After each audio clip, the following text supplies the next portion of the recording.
Welcome to the black hole of podcasts. This is Corey, and this is the O The Anthem podcast. Good afternoon, everybody. It's Rob. It is 4:35 Pacific. That makes it 7:35 Eastern. And O The Anthem is live from coast to coast, broadcasting from the beautiful #OTALA studios high above the 110 freeway in downtown Los Angeles, California. Welcome to episode 205 of the podcast. Yes, thank you so much for joining us. Thank you for sharing, liking, rating, all of these things. Everything is appreciated by the two of us mostly. Of course. And where can people find those things, Corey? OTheanthem.com, Facebook.com/OTheanthem, OTheanthem on Twitter, Instagram, and the listener line, 443-219-7595. What's that number again? 443-219-7595. Absolutely. So, we have a lot to get to this week. It's been a busy week. Once again, when we were getting ready for our pre-show meeting, we were talking about, like, well, what happened this week? And it's like, wait, was that this week? Yeah. That was Tuesday. Yeah. Longest week ever.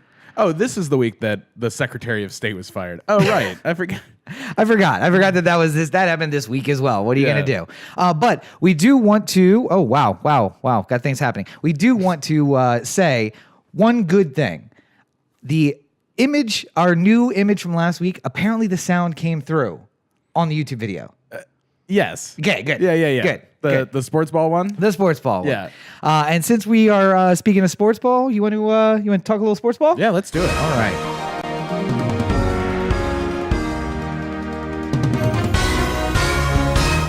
So yeah, Sweeping the nation. there we go. I hope that is as catchy to you as it was to me last week. We heard it 3 or 4 times, and then I was like basically whistling it the entire weekend. And since then, Rob has forgotten what it sounds like. I absolutely have no idea what it sounds like. It's been a very long week, a lot of things going on. But we want to start out at the top by saying a big congratulations to the UMBC Retrievers. Yes. For becoming the first men's team in history to be ranked as number 16 in a bracket and defeated number 1. Yeah. And 1 in 135.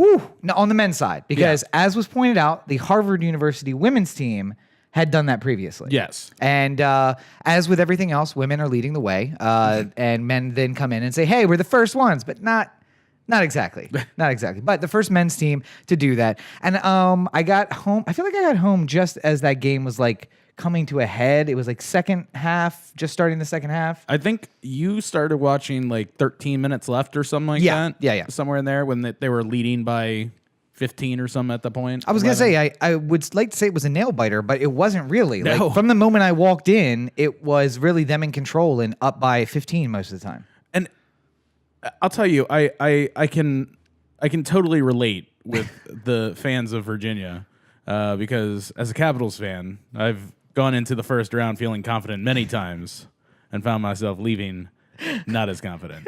So it sucks, yes, but good on UMBC. I really, yeah. And the UMBC Athletics Twitter account quickly became the star of the evening. Did you see the story about the guy who runs that? Yeah. He's like an alum, and he's just like throwing shade to everybody. Yeah. I love it. Excellent job. But it was one of those things that, like, as it was progressing, first of all, when the game came on, I thought it was 13 minutes in the first half. Because when I walked in, it was like 35-24. Yeah. And I'm like, a very low scoring affair. whoa. And I think maybe we're just like getting used to the NBA scores that are now getting up to like 140 to 131, whatever. And college basketball probably doesn't have, I mean, I'll be honest, I don't watch college basketball. I don't do the brackets. I don't do anything. So, literally the first college basketball game I watched all season. And the only reason why I did it was because people were just like, oh my God, UMBC's actually winning. I'm like, what? Let's go check this out. Okay, yeah. And they pulled it out. So they did a great job. And the thing that I love most about this is the acclaim that UMBC is getting, because things I didn't know about UMBC, they are graduating more masters and doctorates, students of color, than anyone in the country. Yeah. 10% of the black students who achieved upper level degrees got those degrees from UMBC last year. That is amazing. Yeah. I mean, first of all, it's horrible that number was like 496.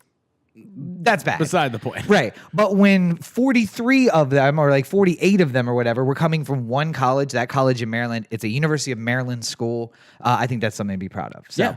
And in addition, this is like really their biggest athletic acclaim. Yeah. They don't have a football team. Nope. Their chess team is one of the best in the nation. Yes. I think their mathletics team or whatever is also very good, but like again, that's not really a sport. Like chess is also not a sport. So Right, but I'm saying like as far as like they've been it's nice when a lot of attention gets thrown on a school like this, and it turns out like, oh, they're doing a really good job everywhere. Like this is just like one extra moment that they get to celebrate. 2 of the starters have a 4.0. I think they have one of the highest GPAs in the tournament right now for the players on the team. Yeah. The story about the guard who is like best buddies with the dean of the school. I mean, all of this great stuff is coming out, and you guys are learning about a fantastic school, which, by the way, was right around the corner from basically where we hung out all the time. Yeah. And I went to UMBC's campus a lot. It's a beautiful campus. Unfortunately, also not very sports oriented. Like they don't have sports, but they also don't really care about sports because I love the news stories. I mean, it is a commuter school. It is, yeah. So, I mean, like it is a large degree of people who live off campus and come into class. They do have nice dormitories, though. I've been in a few of the dormitories. They were all very nice. They all checked out? They all checked out from what I saw of them. But like the funniest thing was like, I think it was Rector or maybe it was Fenton went out to the campus and he was like expecting a party. Nobody on campus. There's nobody there. He was like, I saw one car pulled over on the circle and like 12 people walking around chanting things. But like otherwise, nobody was there. Yeah. And then he made the joke of like, hey, it's a commuter school. They'll be here in like 70 to 90 minutes to come and celebrate. But nonetheless, fantastic for them. Apparently they're playing right now, but we don't have the college sports package. So no idea what's going on. We're only getting some of these games. Yeah. Only the important ones, like when UMBC upsets Virginia. See, but here's the thing. Just real quick. We live in a world where there's so much fucking stuff out there between like Amazon and Netflix and Hulu and, TV and everything like that. We get Sling. We pay like $20 a month for it. And I get to watch most things that I want to see. Right. And everyone, it's like not worth the extra $100 a month all year long just to be able to watch a UMBC game when they happen to be in it. Yeah. Maryland, it'd be easier just to go to a bar and find the UMBC game than it would be.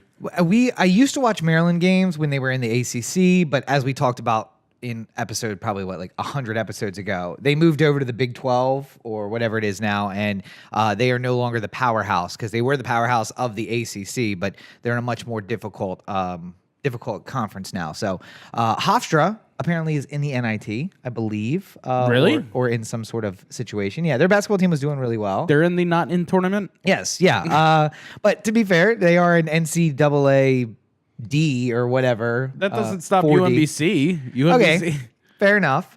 They won their little conference. Maybe Hofstra should have been the 16 seed, and we move UMBC up a little bit, make them be like a 14 or something like that. Hofstra only got rid of their football program like 4 years ago, so maybe they're on the way there. And they are dominant in lacrosse, so there's that. They do play well in lacrosse. And for those of you who don't know, Hofstra is our alma mater, so that's why we care so much about a school that you probably can't pronounce. Technically speaking, okay, so I'm just looking it up now. Yeah. UMBC is facing Kansas State, the number 9 seed at 4:52. So that starts in 10 minutes. 4:52 Pacific, right? Okay, yeah. So while you guys if you're listening to this live, it'll be on in just a few minutes. If you're hearing this on Tuesday, the game is already over and you'll know what exactly happened. Yeah. But of course, this is a great opportunity for us to say we do broadcast the recording of all of our episodes live. You can find updates for that if you follow at O The Anthem on Facebook, on Instagram, and on Twitter. We always tweet out a link so you can come and join us. You can always come over to youtube.com/O The Anthem /live and become part of the podcast. We do follow along with the chat, so if you have any questions or comments, you can add those right into the chat. We'll see them, and we can discuss them. Or you can, of course, send a text to the listener line, 443-219-7595. What's that number again? That's 443-219-7595, and become part of the show. That way, we do love the questions. And while we're talking about the listener line, yes, I do want to put out a request. Later on, we're going to talk a little bit politics news. And is it today that Stormy Daniels' interview goes on? Yeah, on Fox? I think it happens. It's not on Fox. I think it's on 60 Minutes. Okay, and we really want to watch it, but unfortunately, we don't have access to that particular channel. Apparently, though, it is on Hulu. So if you are a fan of the podcast and you'd love to help us out for one day to just let us have your Hulu password so that we can watch Hulu. We have the app. We just don't have an account. So if we could get a Hulu password so we can watch the Stormy Daniels interview. And then, of course, we'll be talking about it next week. So, or maybe we can even do something special for the person who lets us get it, or for, subscribers, whoever. We'd love to do something special for you guys for letting us get the Hulu password. A little bit of good news. Yeah. We don't have to talk about it next week. Okay. Because they've bumped it to March 25th. Okay, good. All right. So we have a little bit of time. Bit of time. So it's a little bit of time for you to get in touch with us via the listener line. A little bit of time for you to change your password to O The Anthem and let us use it. Absolutely. And of course, you can again hit us at 443-219-7595, or you can email Corey at otheanthem.com. And that's another way to get us that information. We would really, really super appreciate it if you would let us do that. So moving on in sports ball a little bit. But wait. There it is. Just another opportunity to play it. All right. Anyway, go ahead. Yes. Have you been recently approached by Aaron Judge about maybe making the move? I haven't. No, Aaron and I have not been in contact recently. Haven't met at I hear though that second base. That's not common amongst people who are Orioles fans and or players. What? It's not common. That's not a common occurrence. No, it's not. To not be talked to by Aaron Judge. Why? Why is that? Because Manny is about to become a free agent. And Aaron Judge. Did I miss something? No, I was just trying to set you up to intro the story, and you just kind of okay. Fumbled the ball. Much like Virginia playing UMBC when they started playing Corey style basketball around about the 8-minute portion. Listen, I came in confident, and then. Then quickly it all came apart. One sidebar to that, to go back to UMBC. I love that you identify that's how you play. Yeah. He's like, all right, they're down by 12, and then it was like 4 or 5 missed 3-pointers in a row. And they're like, oh, yeah, they're playing the Corey style basketball now. Just, make it rain until you make it in, and then maybe you'll catch up. So anyway, but yes, talking about Aaron Judge. Why would you bring up Aaron Judge on a Baltimore-based podcast, Corey? How dare you? How dare you? What would be the purpose of doing this? During the game on Friday, Aaron Judge was on second base and saw Manny Machado out there playing shortstop. Right. And made a comment to him about how he would look good in pinstripes. Yeah. Which is against the rules. You're not allowed to do that. You're not allowed to. It's like recruiting. Yeah. In a way. You're not allowed to try and sell your team to other players while they're under contract. And listen, Aaron, don't you have enough? Really? You got Giancarlo standing right next to you.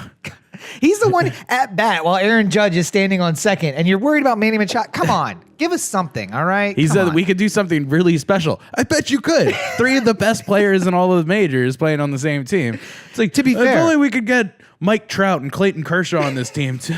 It's like, then we could be really special. To be fair, that would really help out all of baseball, because the luxury tax on that budget of players is going to be insane, and they're just going to be spreading money to all of the other small budget teams. The Royals get $80 million a year from the Yankees and luxury tax spending. But nonetheless, so the reason I want to talk about this is not because of Aaron Judge, because he's doing things that a 21-year-old guy would do, which is, I didn't even know it was a rule. I was just making a joke to a guy. Side note, Beckham is not looking bad at third base either. No. He's not looking Manny-like, but he is shown some flashes. You know what, though? I saw on MLB.com, they... First, I watched a clip from Orioles Masson where they showed a play that Beckham made. Was it going to the foul side of the bag? And then crossing over and just like a bullet to first and stuff like that. And then he followed it later in the game with a home run. Yeah. And then I went to MLB.com and they did like some sort of like the type of thing where you're like selling up the video. It's just like, watch Nolan Arenado make an unreal play at third. Yeah. And you watch it and it's a perfectly fine play. It's actually not as impressive as Beckham's play. But because it's Nolan Arenado, of course, it's the greatest play that ever happened. I'm not too worried about it. I'm more worried when our shortstop position is empty about midway through the season. That's going to be the Ryan problem. Mountcastle will come up and finish it up. I mean, we just need somebody to play the position. We don't need somebody to play it well. Can't leave a gap there in the middle of the field. But so just put Chris Davis there. It doesn't matter anymore.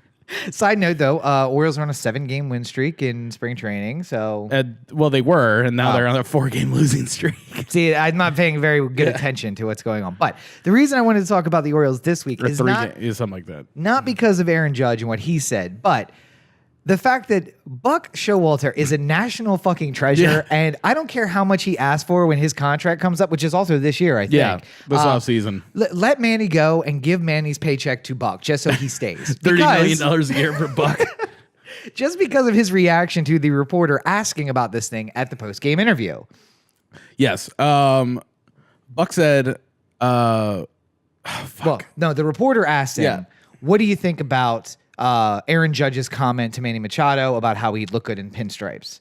And then Buck followed that up with, I totally forgot. oh my God, I was giving you I know. trying to buy you time. All right, so what Buck followed up with it was, I was hoping that the wide-eyed look I was giving you, like, please don't put me in this. you're the Orioles guy. I'm allowed to put you. I forgot. So what Buck said it was that, listen, I'm not so worried about what he said. I'm just glad that Manny didn't get caught trying to recruit Aaron to come down to Baltimore, which is like the best Buck response. Because, inside he's like, this fucking asshole. I'm going to have to go like run around naked in the Yankees locker room just to show him what's for. But which is why he's called Buck. Have we covered that on the podcast? I think so. Yeah. So that's why some people Buck. might not know. He had an affinity for being naked when he was a player. Yeah, just all the time, naked in the clubhouse. And his real name is George? No. William. Yeah. And so Buck is it's because he was naked a lot. Anyway, in typical Buck fashion, though, he just sidesteps the question and comes out with a piece of gold like, I like our guys. Yeah. Or I'm glad Manny didn't get caught trying to recruit him to come down to Baltimore. So, which, by the way, Angelos, what are the odds that if Aaron was just like, you know what, I like this Manny guy, I'd like to come play with him. Let's put a little bug in the ear of Peter Angelos. What are the odds that Angelos would pony up the money necessary to get Aaron Judge?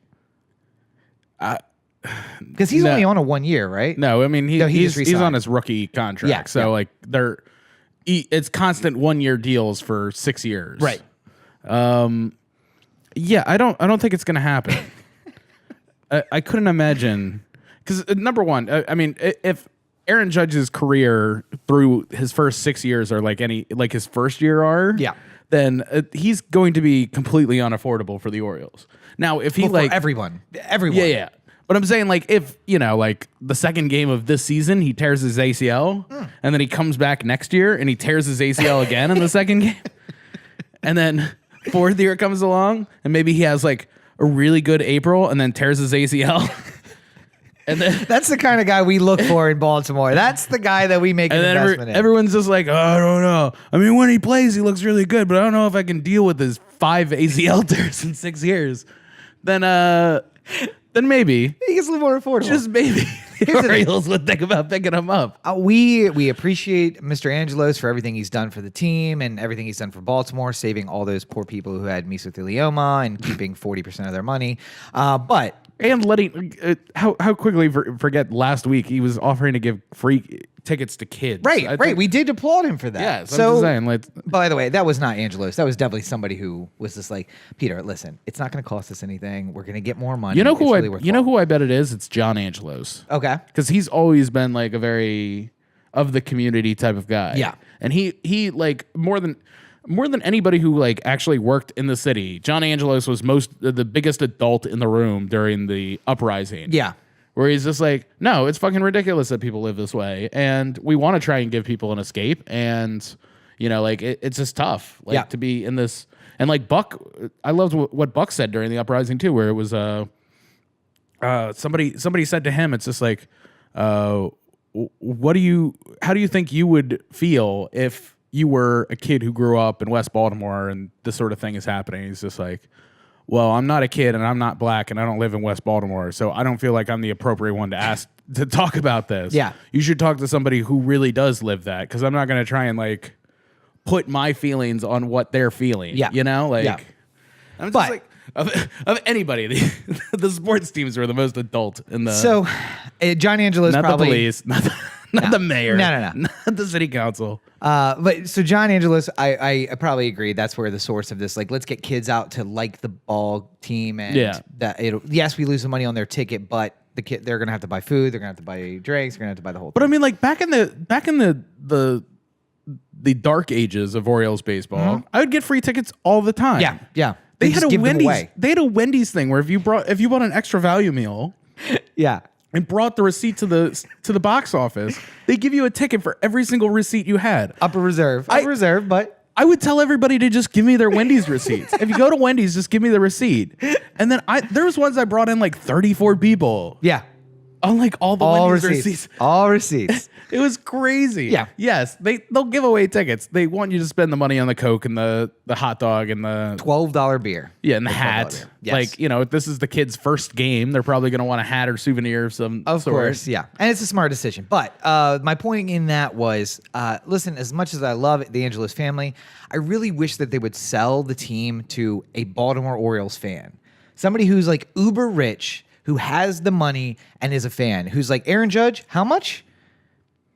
All right, let's get into some negotiations with him. And not just be like, nope, which I feel like is what the Angelos claim. See, I feel like so.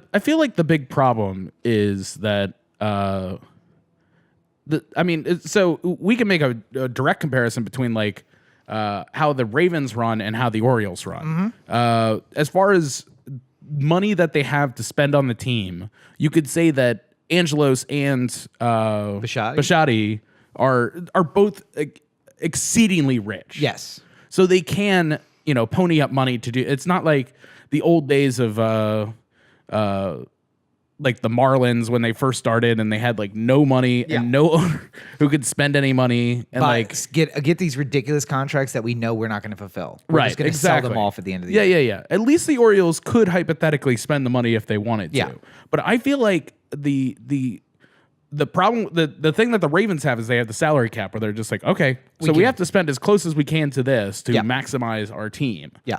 And if we are $40 million under the salary cap, then the fans are going to start going like, hey, what's going on? You're not trying to be competitive. You're losing. The Orioles can sort of hide between not having a salary cap, so they can say, it doesn't make good business sense to sign Machado to a long-term deal. Yeah. And guess what? It doesn't make good business sense. It's not. It makes no sense whatsoever to sign. The much like the NFL, you have like 5-year windows. So you have to get as many players as you can who are young and talented on these rookie contracts where you make the most bang for your buck. Like right now where we have Machado and Scope and we're not paying them $20 million a year.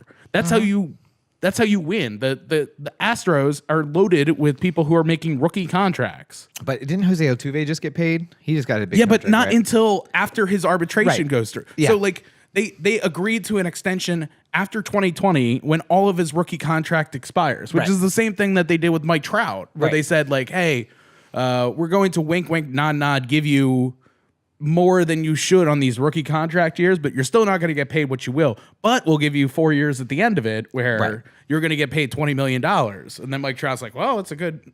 I mean, the best thing guaranteed.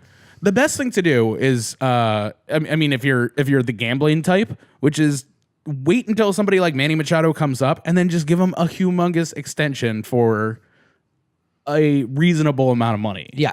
So if he comes up at 20 and you give him a 7-year deal for $140 million, let's say. $20 million a year. $20 million a year. Yeah. I mean, realistically, if he was just coming up, you might be able to get like 15 or 10. Yeah. And then you get 7 years of Machado. You get him to come out to be a free agent when he's coming up on 30, so he's in his prime. He can get another big deal. Yeah. And you make out on the years where you don't. You hopefully strike while the iron's hot there, which the Orioles got so close to doing so many times. They just couldn't get it together. Whether it was the playoffs or the regular season. I mean, make fun of Trout all you want for the contract he signed a couple years ago to keep him in Anaheim for a little bit longer, but he's still going to be able to, at like 29, become a free agent again and make a 7-year or 10-year contract for somebody. So I don't know how they're feeling about 10-year after the A-Rod problems. Yeah. Well, I mean, with the opt-outs and stuff like that they're milking into these contracts now, like that's the other thing. Like the Orioles don't want to play the game with opt-out clauses because they don't want to like just essentially have somebody for 3 years instead of the 7 that they thought they were signing him for. Great. That's a negotiating position you can take. But also keep in mind that if somebody else offers it, and that's really important to him, then you're not going to be able to get like Andrew Kashner wanted to keep his beard, so he made sure in his contract that he was allowed to not shave his beard, which the Orioles have a facial hair policy. Right. So couldn't come play here. If that was what was going to decide whether or not you got Andrew Kashner, I'm sure glad they allowed him to keep his beard. Like, I mean, it's so. And again, I feel like it's the AL East that does that, right? Because the Yankees also have a facial hair policy. Yeah. That's the big famous one is the Yankees policy because like Johnny Damon had shit when he went there. I think the Dodgers have it too. I'm Yeah. not sure. No, Kershaw. No, yeah, 'cause he Kershaw does looks have- like a mountain man. yeah. Yeah. So no. I can't think of another. There was I think a time. I think when Mattingly came to the Dodgers, he instituted a facial hair policy. Yeah. But maybe Kershaw was just exempt from it. Well, I mean, that's also Maybe he's like, I can't shave. I just look like this all the time. that's also maybe the deal that maybe he put it in his contract, Yeah, and it's maybe. like, well, you can have the policy if you want, but my contract supersedes your policy, Yeah. so I'm going to keep my facial hair. Thank you. But again, this is the kind of stupid stuff that it is what it is. I get you let Buck run his ball team however he wants, but. Really, the beard's the thing. Again, Clayton Kershaw wants to come play in Baltimore because he just loves the city after he visited there and found a body in the Inner Harbor. It was just exciting for him. He wants to come live here all the time. He realized that his new contract would allow him to buy all of Howard Street. It's not Pigtown anymore. He's always wanted an entire street to himself. It's not Ridgely's delight. It's Kershaw's delight now. He owns the whole neighborhood. But we would miss out on that because he would want to have a facial hair and he couldn't do that on the team. So it is what it is. But we were talking about the injury and getting Aaron Judge after all those ACL tears. And I will tell you that is how Baltimore does sports. Apparently, not just the Orioles, though, because the Ravens, we discussed 2 weeks ago, I think, made a big clear. We didn't. This is, again, one of those things that it feels like it was so last week? long. It was Tuesday. Tuesday. Because the league year started on Wednesday. Yes. That's when the contracts could officially be signed. So we were talking about how the Ravens picked up a Redskins wide receiver who was like the third in the depth chart, and we didn't really know anything about him, and the contract seemed really huge. Yeah. But in pure Baltimore form, he failed the physical, so we got out of that contract. Yay. And we got Michael Crabtree instead for $8 million less. And I don't get, like, Crabtree. I know Crabtree. Yes, that's a name that I know. Yeah. And he's the same guy. He's the third down guy. He's the short down and distance guy. Mm-hmm. He's a little older than the Redskins guy. Maybe that came into play. But I feel better at least having wide receivers on this team. Yes. For a refreshing change of pace. We have Crabtree. Somebody else signed too. I can't remember who. Anywho, another wide receiver. My focus on that story though was that it's hard to be a Ravens fan because they're either really good or they're really bad. That's basically how it works. But it must be miserable being a Redskins fan because again, we picked up that player from the Redskins, but 4 other players got signed contracts with other teams, and all of them failed their physicals. So something is going on in Washington D.C. And I have a feeling. Well, in Landing. Where do they play? Landover? Landover. Yeah. In Landover, Maryland, not Washington, D.C. But I have a feeling it comes down to the owner of the team being super cheap and not doing what they need to do to take care of their players. Like, we've discussed before how, what's his name? The owner of the Redskins. Oh, Snyder? Yeah, how Dan Snyder is the cheapest human being in the world. And I wonder if it's not like... it's John Brown was the other one from the Cardinals. Which, again, is a good pickup. There's Yeah. 2 older, experienced receivers. If somebody's going to make Joe look good, it's going to be 2 guys who know how to catch a Just ball. somebody who can catch a ball. Yeah. Literally all year, we're throwing it to Perryman, and he's like, oh. Like, just give me somebody who can actually catch a fucking football. So those 2 guys have been taking passes from Carson Palmer, Yeah. in John Brown's case, and who's the guy who broke his leg in Oakland? Oh, Carr? Carr. Yeah. So Carr, who is very Flacco-like, I think, very young, but he was replaced by a more experienced quarterback in Oakland for the end of the year. And the name is I don't escaped me. remember. But so those are 2 guys who know how to catch passes, and in Crabtree's case, he knows how to deal with like a younger, Joe's not young anymore, but a younger quarterback who's never really had great receivers. So I'm hoping that is a good thing. It's a live arm thing. Joe has a live enough arm that he can get it down the field. So if you get a burner and you get, like somebody who can just a nice possession receiver, which Crabtree would be a good version of that. Yeah. And John Brown's kind of in between. So just make it interesting. That's all. That's all we I'm ask. saying. That's all we ask. But the Redskins situation reminds me a lot of the movie Major League, where the players are like when they go into the ice bath and like God, nothing works. I really hope they're not taking off his suit and the little pieces. Something really wants me to Fucking- do. Maybe fucking that's why they're losing. Gruden walks into the clubhouse. He's like, "Way I figure we need to win 10 games in order to make the Super Bowl, in order to make the playoffs." And they just chart in Dan Snyder cardboard cutout with "You guys suck" up in the. With a suit. Every right? single time we win, I take off one piece of clothing, and just like a tie comes off. It's like, yay! And then that's why they lose every single game because every player is like, you know what? It's not. I don't think it's worth it. Yo, I don't want to see his dick. I don't want to know. I don't want to know. Guys, listen, I know we're one win away from the playoffs, but I really don't want to see his dick. Can we let's just botch this whole thing and we'll go home early? Yeah, how about that? But yeah, so Ravens though are getting themselves together in a way in their offseason in a way that the Orioles have not as of yet. Although I guess it's still early-ish. There's still people who are technically free agents, so I mean, why not? There are people available. And I mean, I'm sure there's a lot of guys sitting at home who've been sitting at home for the last 3 or 4 years. Hey, who could come play. Nolan Reimold apparently was trying to make a comeback. Hey, so. there you go. Yeah. And as your boyfriend, Nolan Reimold. Yeah, we can just put him in Norfolk and just see what happens. Sure, why not? And the failed quarterback who took the knee, who was playing for the Mets. Oh, Tebow. Tebow's available. Yeah. He got cut I don't know by if the I would Mets. call it taking a knee.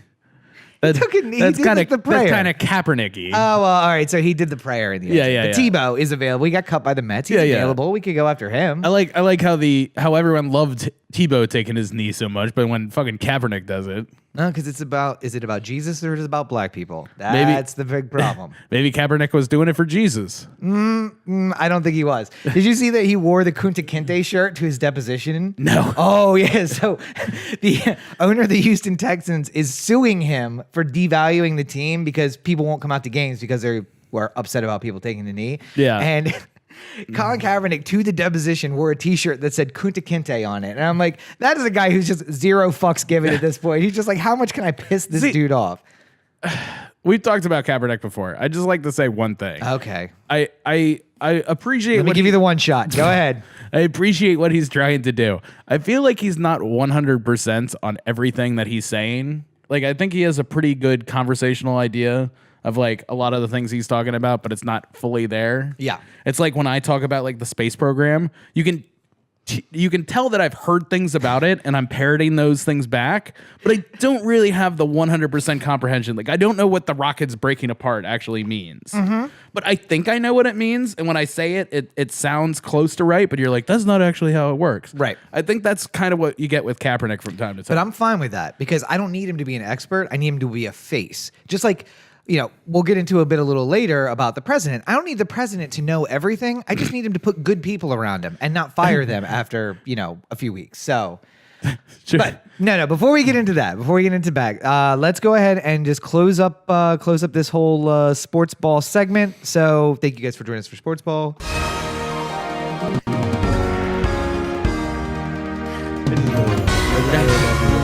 Splash. Yeah, we're gonna build some more splashes in. But I want to take a moment now. We're right in the middle of the podcast. I want to take a second here and get a little serious because we like to have fun with sports, and we're about to talk about Trump, and that's going to be whatever it is. Horrible, painful bore. Yes, but speaking of space, I want to take a moment and say a fond farewell to a guy who blew my 10-year-old mind and opened up my thought process to seeing the universe in a completely different way. Unfortunately, this week, although it seems like it's been longer than that, we lost as a race, as the human race, we lost possibly the greatest mind of our generation. Yes. Stephen Hawking, born in 1942 during the Blitz in London, and one of the foremost cosmologists in the history of the world. The guy who basically said Einstein's wrong and then proved it, which is a feat I can not even imagine, and did all of this while suffering for the last 40 years through the most debilitating disease that you could possibly have. Well, he had ALS, or Lou Gehrig's disease, and basically he had no control over motor functions whatsoever. The nightmare of my life, being locked in where you can't talk, you can't move, you're just in the chair and someone's responsible for you all the time. Yeah. And he dealt with all of that while unlocking the secrets to the entire universe and offering up theories that we will probably prove to be correct in the next 60 or 60,000 years. And we may not know that he was right until then. But looking for his grand unified theory, which he proposed, and we'll have to see if that's correct. But I can't tell you what kind of impact reading A Brief History of Time had on me when I was 10 years old and seeing the universe for the first time and starting to ask all of the questions that book makes you ask, and going in depth and trying to understand how things work. And I am the person that I am today because the librarian at the Federalsburg Public Library in Federalsburg, Maryland, who had seen me take out super thick, complicated books, to whom I would later request both Mein Kampf and the Anarchist Cookbook. So I'm sure she thought many, many things about me later. Yeah. But who said, there is this book, and it's meant for college students. But I think, or said to my mother, there's this book that's meant for college students, but I think that he would get it, and I think that it will change everything. And it absolutely did. And now I have a greater understanding about the universe, and it makes me still ask those complicated questions. So I would like to take a moment here to talk about some of the other things about Stephen Hawking that I liked. Okay. Because I think you basically put down the path for why he should be so fondly remembered as a scientist. Yes. But oftentimes the most important, the most difficult part of breaking through with science to the mainstream is an ability in which to do it, and a platform in which to do it. We both like Bill Nye. We've talked about Bill Nye before. Yep. And while he might not be like this amazing scientific mind, like he's not Stephen Hawking. I'm putting it in levels here.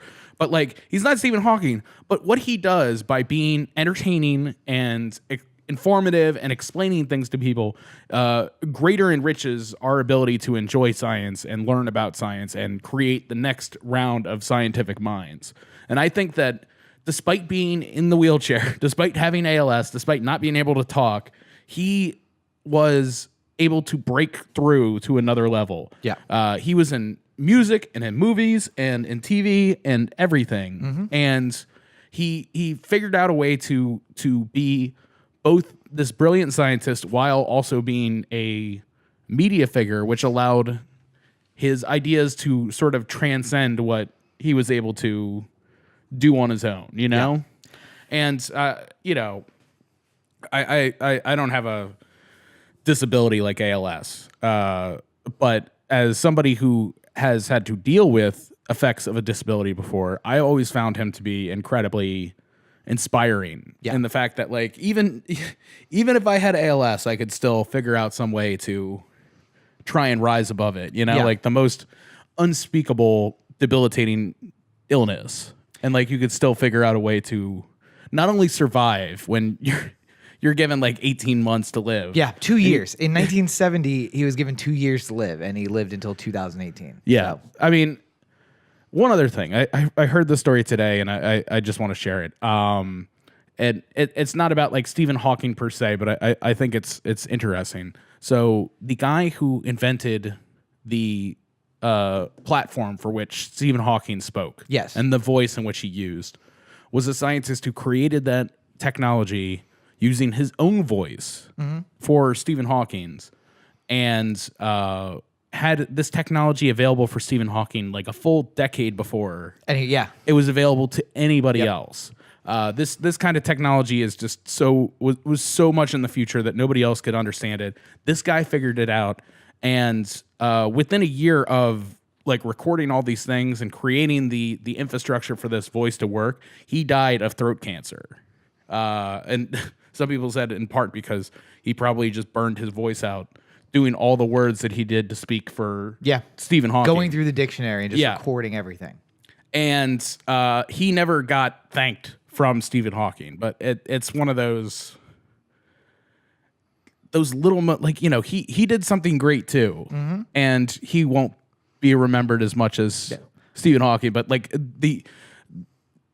anything that you can do to be great to the universe is part of the collective, you know? So don't think you always have to be Stephen Hawking. Sometimes you can just be the guy who gives Stephen Hawking the voice, Right, 'cause keep in mind, which to talk to others. Without that, he would have been a locked-in scientist who would have had all of these fantastic ideas and no way to actually get just them books. out. Yeah, I was gonna say in 1984, I think, is when he wrote something for the last time. He signed the same book that Sir Isaac Newton signed, and like all of the guys at Oxford had signed, who became chairs there.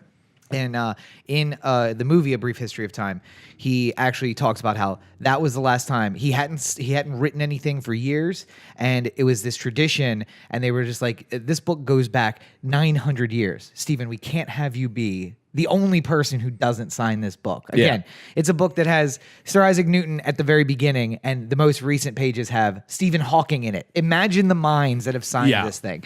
So after not writing anything for several years, he struggled and signed his name, and it was the last time he ever wrote anything. So without this machine, without the ability for him to speak, everything else would have been lost. Just ideas in the mind of a man. And one other good thing is I do appreciate that the reminder that sometimes it's the guy behind the guy that's just as important. Yeah. And I think too often, especially today, we really want to be. Everybody wants to be the guy, but those guys behind the guys are ultra important. And God, I wish our president had a few of them now. You know, not the other thing too is that like he probably didn't understand the guy who created the voice box didn't understand the outrageous benefit that would give all of us, you know? Yeah. And like it was just him doing a job essentially, but it's the little things that we can do that can add to the grand scope of the universe. And I think if there's any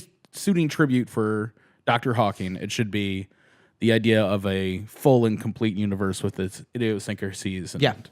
And I mean, keep in mind that his work will continue because minds like Neil deGrasse Tyson, who I love, people like Bill Nye have all looked at him and said he was inspirational for them to say, you can ask big questions and look for big answers, and not having the answers doesn't mean it's not worthwhile to chase them down. So continue on, but RIP to Stephen Hawking, 1942 to 2018. Again, it's a loss for the entirety of society, and we are less good. And I think that another important message I heard this week was to keep in mind how many Stephen Hawkings there are starving in small towns in Africa or in Southeast Asia or in South Asia, where it's just all of these great minds that we haven't embraced. Luckily, Stephen Hawking was born in Cambridge, or born in London and raised in Cambridge, because he had the opportunity to do what he did. But how many people are we losing because we just don't have access to them? Well, not only that, like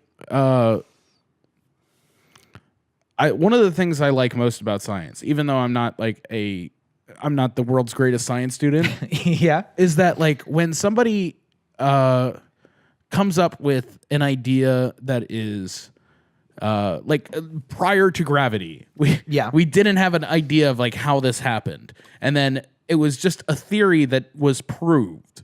That created our understanding of gravity. And at any point, if there is a mind who is able to think of something, think outside of the box or the constraints of what we know to be true, and be able to figure out another way and another manner in which we can solve a problem. I mean, you know, cancer will one day be solved because somebody will look at everything we have known about cancer and go like, well, why haven't we done this? Right. Why have we tried doing this yet? And then that will solve cancer, and we will have gotten past it just because somebody is able to look at it in a different way than others.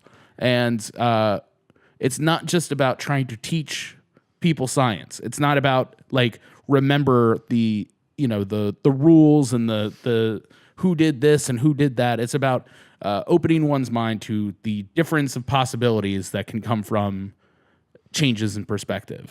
And I think that's the most important thing. Try and figure out a way to make science important to everybody in the way that they can understand it. And I'm just entertained that Corey explaining the curing of cancer sounds a lot like Corey explaining the space program. Like, I know just enough that I can talk about it, but I don't really know any of the details. So don't ask me any follow-up questions. Have we ever thought about putting more white blood cells in there? Actually, Yes, they have. Yeah. Anyway, but from There something, was once, if you want to talk about stupid science things, Yeah. just to get it back into the comedy here a little Uh-huh. bit. I once thought that maybe just certain healthy people were able to, like, they had something inside of them that could treat the non-healthy. Yeah. So like maybe if somebody had cancer, but you just gave them Cal Ripken's blood, right? like assuming that it matched up, like they were both like the same blood type. Sure, yeah. It's just like, just give them a Cal Ripken blood transfusion and then they'll be better because they got. Well, you're not 100% wrong on that because if you have irritable bowel or Crohn's disease or anything like that, they will actually flush you out and put in the flora of a person who's like 6'1" and 190 pounds. And that will actually help you get better health on when it comes to stomach and intestinal issues. So maybe when I was a 10-year-old dreaming about taking all of Cal Ripken's blood, I wasn't that far off. the blood's a little much. And you know, your idea of like draining him and then replacing all of your blood at once with Cal Ripken's blood. That's I wasn't saying all the blood. I'm just saying like. And the key is what you don't want is blood, you want his bone marrow so that your body is then producing Cal Ripken blood. Yeah, take that. Yeah. All Be right. in the Hall of Fame in no time. Well, from a very serious and very great topic to a less serious and more depressing one.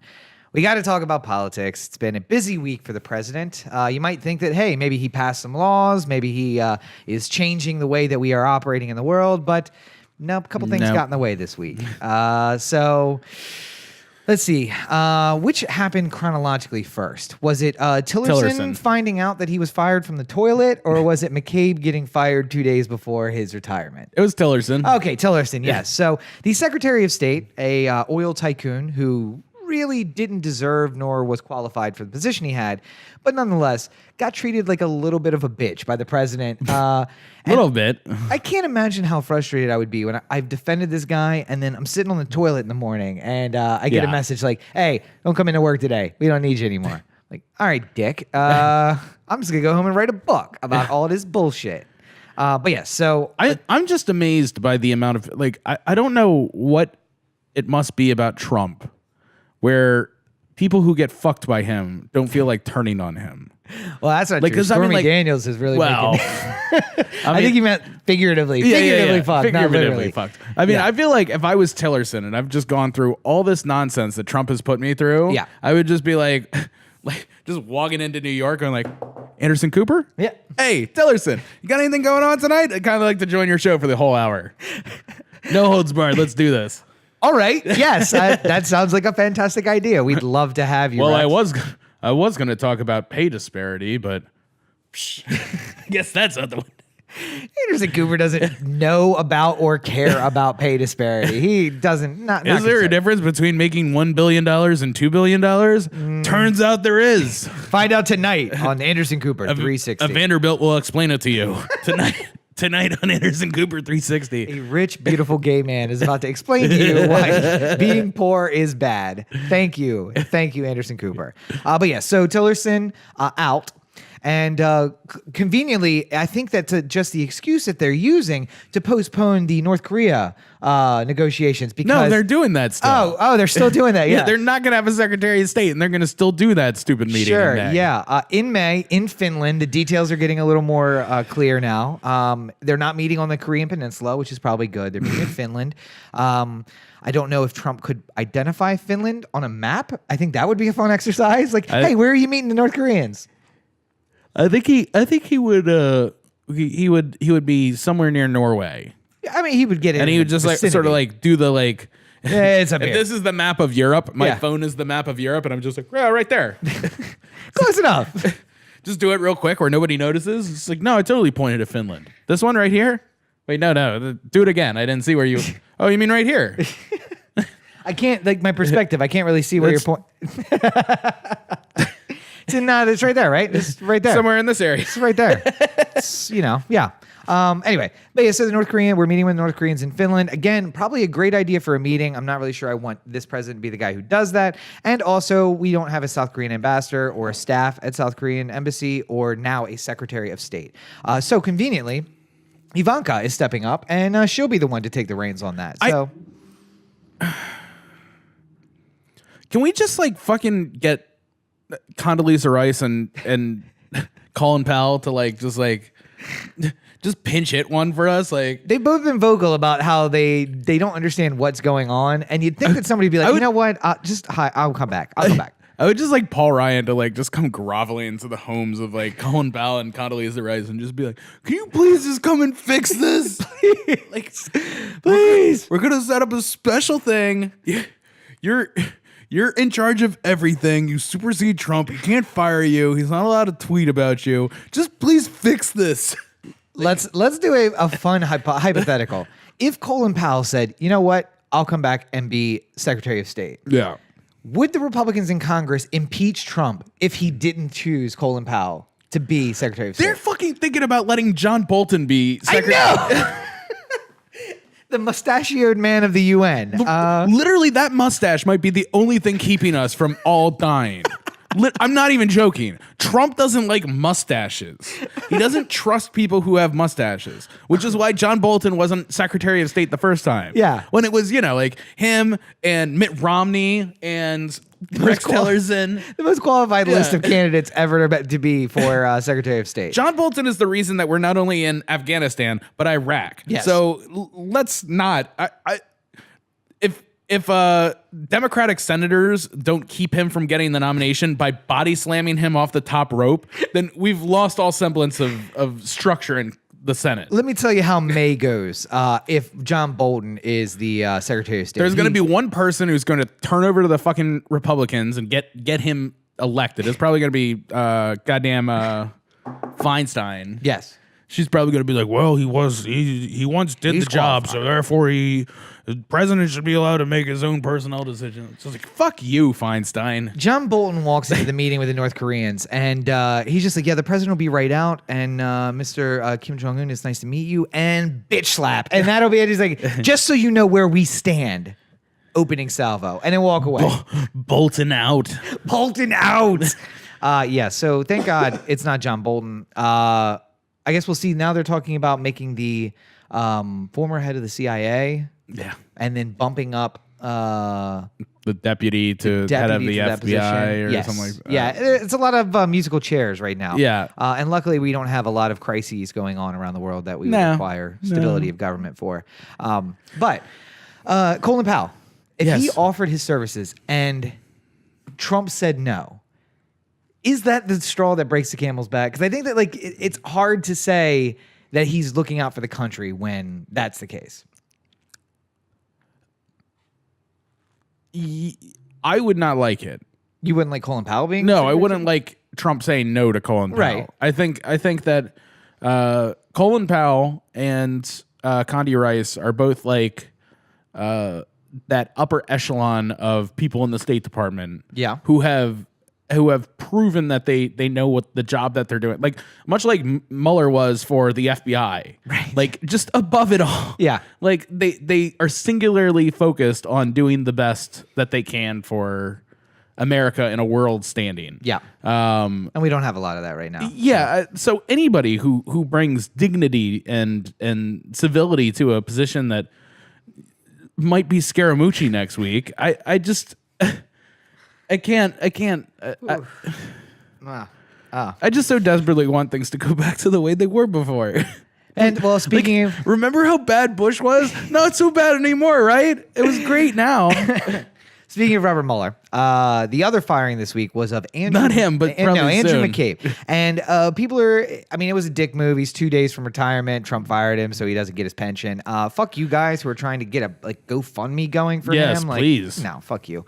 But he can write his book and make his 1.8 million there. It's fine. Yeah, it'll be fine. It's all right. But the reality of this is that he fired McCabe because this is a string that is going to lead him to firing Robert Mueller. That it's getting the pieces set in position to fire Robert Mueller. Well, did you see all the tweets this morning from Trump No, talking about? I know he was talking shit about Robert Mueller, and I'm just like, it's when you I like watching these videos where there's like a big talker at a fight pre-conference where they talking. There's one guy talking a bunch of shit and the other guy's just sitting there quiet. And then they show them they get face to face and the guy like puts his fist in his face and pushes his head back. And then they get in the ring and the quiet guy just like cracks his neck and he steps up to the ref and then they're like, fight. And the guy who's talking shit dances around for 2 minutes like, you can't even handle. And he closes in and the quiet guy, one hit to the chin and knocks him out. That's going to be Trump and Robert Mueller right now. So some tweets, if you will. Andrew McCabe, fired. A great day for the hardworking men and women of the FBI. A great day for democracy. Sanctimonious James Comey was his boss and made McCabe look like a choir boy. He knew all about the lies and corruption going on at the highest levels of the FBI. Exclamation point. As the House Intelligence Committee has concluded, there are no collusion between Russia and the Trump campaign. As many are now finding out, however, there was tremendous leaking, lying, corruption at the highest levels of the FBI, justice, and state. Hashtag drain the swamp. The fake news is besides themselves. The McCabe was caught, called out, and fired. How many hundreds of thousands of dollars was given to his wife's campaign by Crooked H friend Terry M., who also, Terry McCullough, by the way, if you miss it, who was under the investigation? How many lies? How many leaks? Comey knew it all and much more! Exclamation point. The Mueller probe should never have been started in that there was no collusion and there was no crime. God, that was hard to work it through. It was based on fraudulent activities and a fake dossier paid for by Crooked H in the DNC and improperly used in a FISA court for surveillance of my campaign. Witch hunt, all in caps.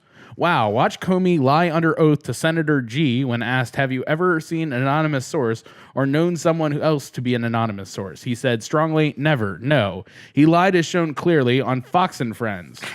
Spent very little time with Andrew McCabe, but he never took notes when he was with me. I don't believe he made memos except to help his own agenda, probably at a later date. Same thing with lying James Comey. Can we call them fake memos?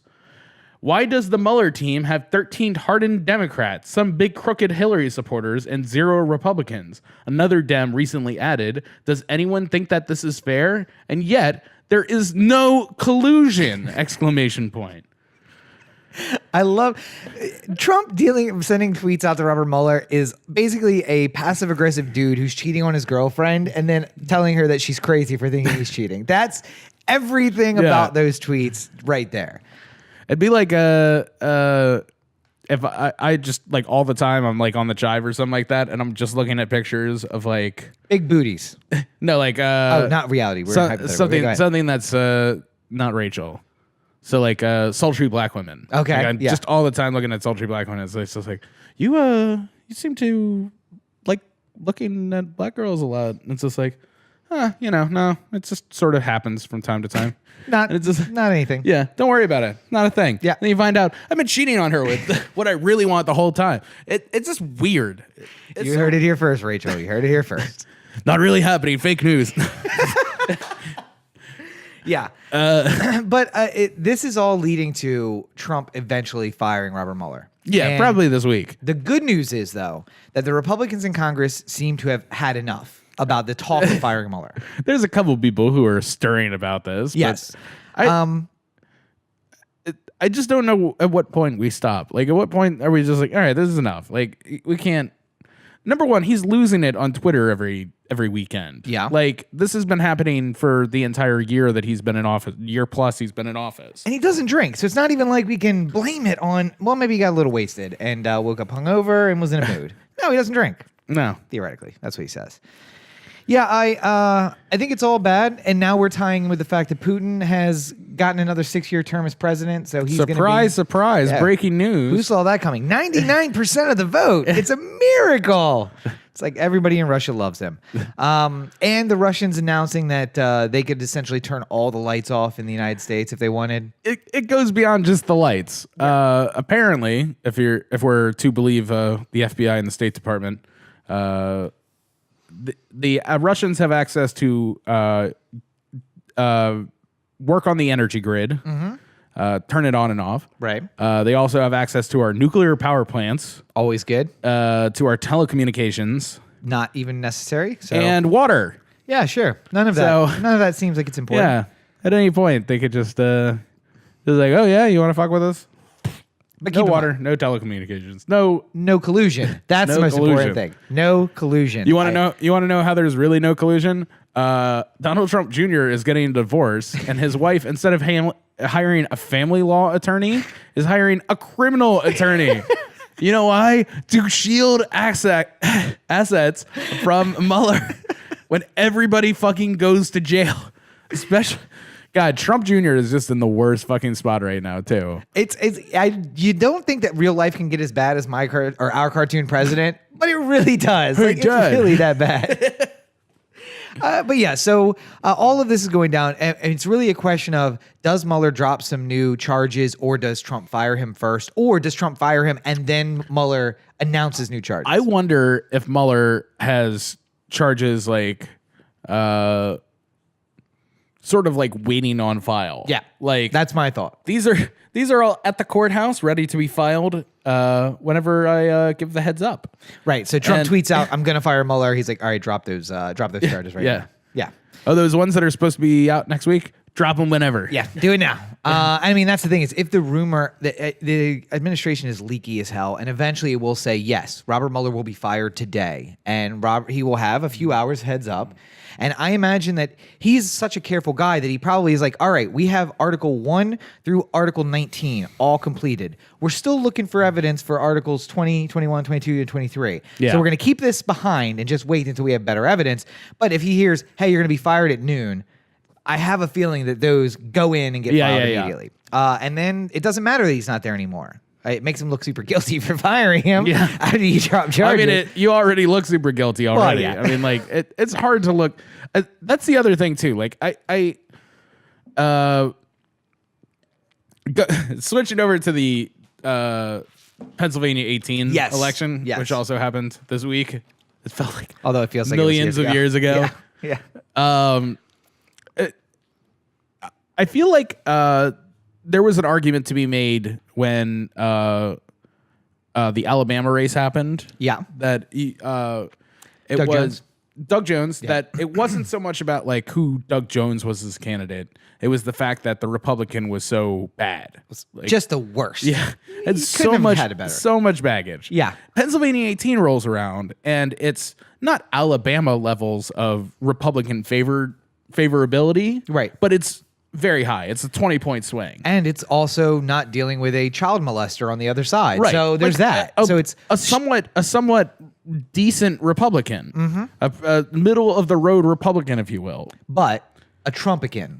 Because he was vocally for Trump, in support of Trump, and Trump supported him. So yes.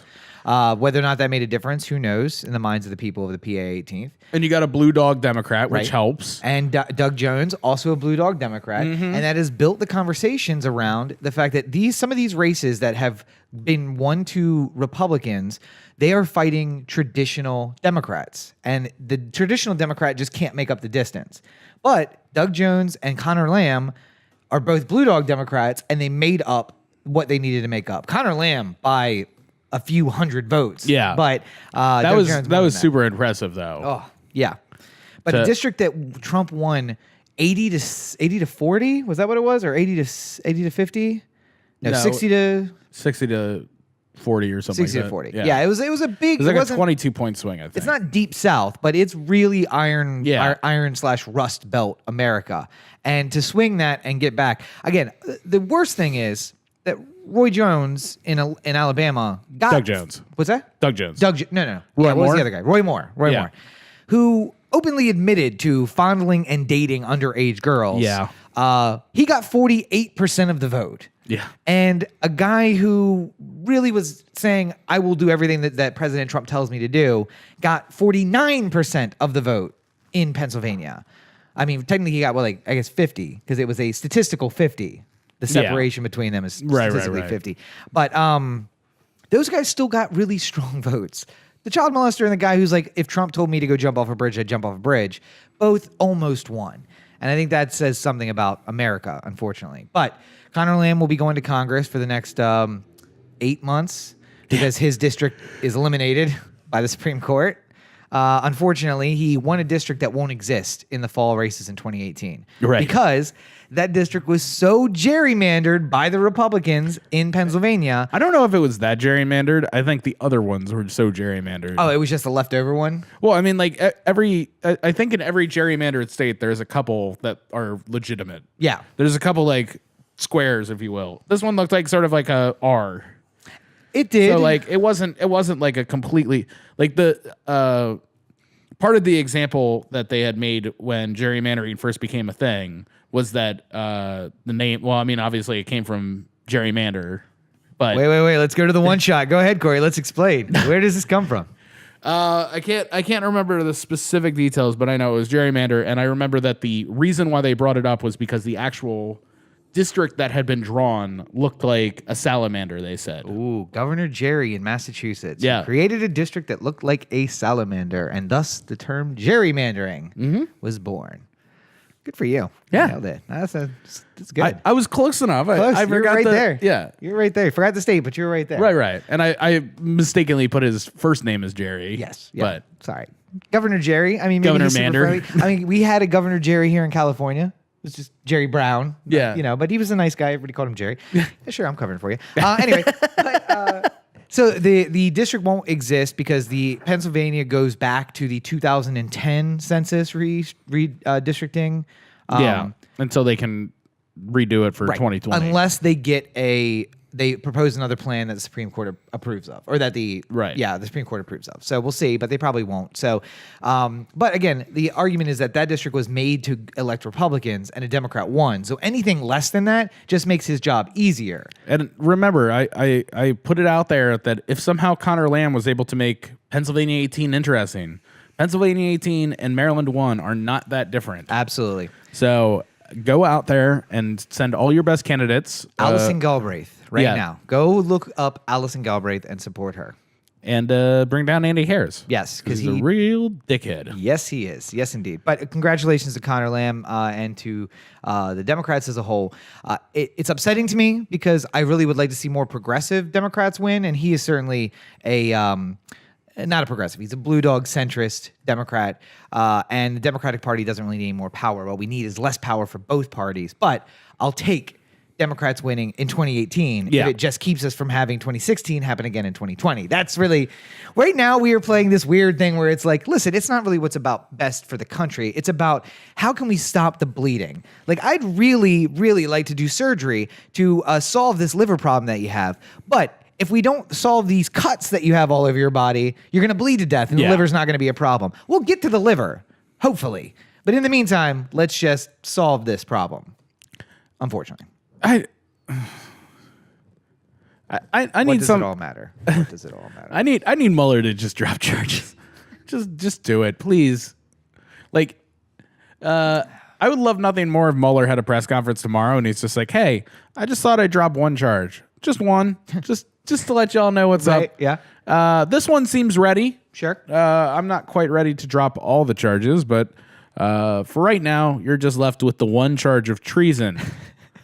High treason High treason. by Donald J. Trump. Yeah.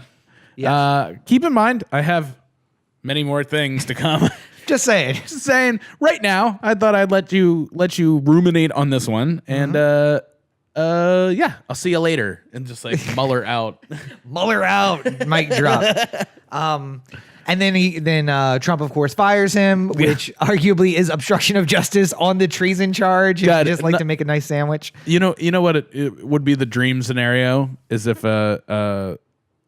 Trump fires Mueller and then Mike Pence gets so angry about it that he assaults Trump and then gets arrested for assault and then can't be president. Yeah, and then we don't have a vice president. Yeah, and we don't have Trump. Trump gets impeached. Yeah. And who does it go to then? Spineless Paul Ryan, but at least it's not Mike Pence or Donald Trump. You forgot the line of succession again. Who's after Paul Ryan? After Paul Ryan is the Senate pro temp, Orrin Hatch. You know that Paul Ryan's not going to be there in the fall. He's losing his primary race now in Wisconsin. As of right this very Okay, if it second, happened this week, yes. If something were to happen and both the president and the vice president weren't there, it would be Yes. Paul Ryan who steps over. It would. And at this moment, for the next 8 months. Yes. While we're getting to the next election. And really, if somebody else took over at this point, they wouldn't have like a great mandate in which to operate under. Right. That doesn't mean Paul Ryan wouldn't try to operate as if he had a mandate. He clearly would. Yeah. But I'm saying, like, at the very least, we have a very watered down Paul Ryan. Get rid of our Trump, get rid of our Pence problem. So, do you know the story of Magellan? I mean, I'm aware of Magellan. I don't know the Okay. ins and outs. Do you know? I mean, like, tell me what you know about Magellan. At some point, the shell breaks off of the rocket ship, and the rest goes into space. So Magellan was the first person to circumnavigate the globe. Yes, and we call it everyone knows that. we call it the Magellan mission, but he didn't actually make it the whole way. He actually was killed in Southeast Asia, and the guy who took over the trip after that finally just said, listen, we're not going to stop and map every bit of coast like Magellan wanted to do. What we're going to do is get this fucking boat back to Europe and say, hey, we did it. Yeah. Paul Ryan ain't that guy. No. Orrin Hatch is that guy. He's a guy who's like, I got a whole lifetime of service. I am not trying to rock the boat. I'm trying to get this bitch back to where we can fix the problem and call it a day. That'll be it. Paul Ryan's the guy who's like, hey, Magellan died. Let's invade India with the 14 guys that I have. I would tend to disagree. Okay. I feel like Orrin Hatch is the Jeff Sessions that hasn't been woken up yet. No, maybe. Like, Jeff Sessions was always kind of a dickhead, but Jeff Sessions was just one senator out of 100. Right. And the Alabama senator at that. So he never really had the platform. Now that he's the attorney general, he's allowed to do things that fuck with people. Sure. Like, I feel like as soon as you give Orrin Hatch the unbelievable power of the presidency is when Orrin Hatch starts going like, maybe I can make a couple changes. I mean, like, just because I'm driving the car home doesn't mean I can't enjoy it a little bit. See, I don't think so. Orrin Hatch is the valet that Corey loves. He doesn't move the seat. He doesn't move the mirrors. He just jams himself into the seat left by the last person. Listens to whatever's on the radio. Yep, just gets it to the front. That's all. And because Corey's listening to podcasts, it's, silence in the car. But he just gets it pulled up to the front and lets the next proper driver get in and make those adjustments. Yeah. We'll see. Yeah. Well, I do want to talk about one more thing before we get out of here, and it's not about this week, it's about next week. Corey and I got into a really interesting conversation, and we'd really like to hear from you what you think. It was proposed this week that maybe some 16-year-olds should be given the franchise in America. The right to vote? Yeah, that'd be what the franchise Yeah. is. Yes. Okay. Were you clarifying? Yeah. Is that a big word for people, franchise? Well, I mean, like, I feel like... I'm not telling them that they're getting a McDonald's, in their hometown. I'm saying that they get to vote. Yes. Yeah, I think saying it as they get the right to vote is the easier way of doing it. We're expanding suffrage down to 16-year-olds. Possibly. Yes.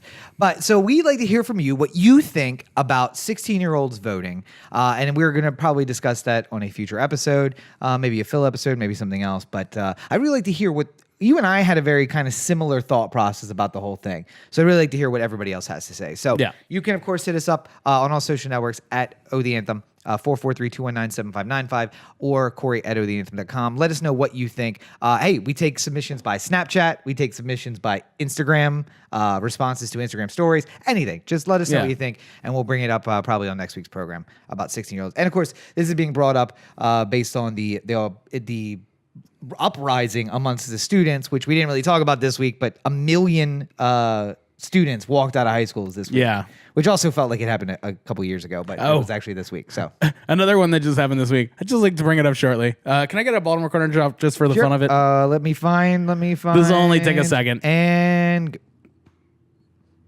Baltimore corner. Where you get the straight dope? Yeah. Super quick. I would be remiss if I didn't bring it up. Catherine Pugh hired a new press secretary, and then that press secretary was gone before the end of the day. 10 hours, or 1/10 of a Scaramucci, if you will. Yes. It's the new Fortnite Scaramucci. And it was one of the things I was thinking about talking about this week, but then I was just like, I don't want to spend 10 minutes talking about it, which is approximately 1/100th of the time that he was actually the press secretary. So, yeah, things aren't going well in Baltimore. Anyway, you will be missed. Yes. Yeah. Well, our thoughts and prayers. Anyway. You know where you can get a lot more short-term labor options? Where's that? OTheAnthem.com. Corey to OTheAnthem.com. O The Anthem on Facebook, Twitter, Instagram, and the listener line 443-219-7595. What's that number again? 443-219-7595. And you can find me at CoreyBakerFilmmaker.com, at Corey Baker Film on Facebook, and at LegendCB5 on Twitter and Instagram. Game Night Review is coming out early next week. Probably out by the time you listen to this, unless Premiere is totally being a drag. And yeah. All right. That's all. More reviews coming, though. Oh, wait. What that? More reviews coming, though. Because Yeah, now we got more time to watch movies. And of course, you can find me on all your social networks at Robert N. Cheek. Make sure you check out robertncheek.com where you can find links to my political blog, the news website, and the books, which are available on Amazon. By Rob's Books. Thank you, sir. And of course, if you want to support all the things that I'm doing, make sure you go on over to patreon.com, patreon.com/Robert N. Cheek, where you can find never before seen stuff, short stories. I have some like thoughts and like blog updates and scripts that you can read that you can't see anywhere else. And all that's available on Patreon. So make sure you check it out there. And I'll appreciate you for it. Well, I think we've done good here today. We've done something. I don't know if it's good. But as always, you're listening to the O The Anthem podcast, part of the O The Anthem digital network. For Corey, this is Rob. Have a great week, everybody.